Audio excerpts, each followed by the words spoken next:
నమస్తే, welcome to NSTV news. ముందుగా ముఖ్యాంశాలు. శాసనసభలో సంతాప తీర్మానంపై మాట్లాడిన Secunderabad cantonment MLA Shri Ganesh. Cantonment దివంగత ఎమ్మెల్యే లాస్యానందితకు అసెంబ్లీ నివాళి.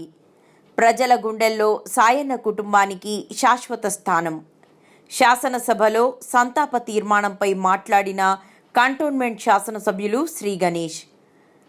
కంటోన్మెంట్ అసెంబ్లీ నియోజకవర్గ ప్రజలకు సాయన్న కుటుంబం చేసిన సేవలు మరువలేనివని, జనం గుండెల్లో ఆ కుటుంబానికి శాశ్వత స్థానం ఉంటుందని ఎమ్మెల్యే శ్రీ గణేష్. కంటోన్మెంట్ దివంగత ఎమ్మెల్యే లాస్యానందిత సాయన్న అకాల మరణానికి చింతిస్తూ శాసనసభలో మంగళవారం సంతాప తీర్మానాన్ని ముఖ్యమంత్రి వర్యులు శ్రీ రేవంత్ రెడ్డి ప్రవేశపెట్టారు. మరణించడం చాలా బాధాకరం.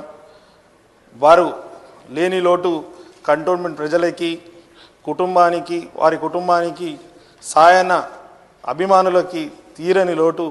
ఈరోజు ఇక్కడ నేను మాట్లాడగలుగుతున్నంటే ఆ రోజు సాయన్న గారు మాకు చాలా అడ్వైజెస్ ఇచ్చారు. ఎలక్షన్లో పోటీ చేయాలి, ప్రజలకు ఎలా పోటీ చేసి గెలవాలి, ఎలా ప్రజా జీవితంలో ఉండాలని మాకు చాలా సలహాలు సాయన్న గారు ఇచ్చేవారు.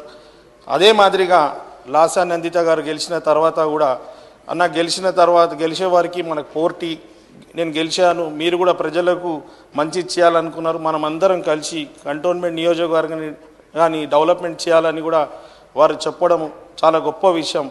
మేము కూడా వారికి పోటీ ఉన్నా కూడా ఏనాడు కూడా పోటీగా భావించకుండా మాతోటి కలిసి ఉండి అన్ని విధంగా సహాయ సహకారాలు అందించేవారు వారు లాస్యానందిత గారు. ఈరోజు వారు మరణించడం వారి కుటుంబానికే కాకుండా మాకు కూడా చాలా బాధాకరం. వారి కుటుంబానికి భగవంతుడు ధైర్యం కల్పించాలని వారి కోరుకుంటూ నా యొక్క ప్రగాఢ సానుభూతి వారికి వ్యక్తం చేస్తున్నాను. ధన్యవాదాలు.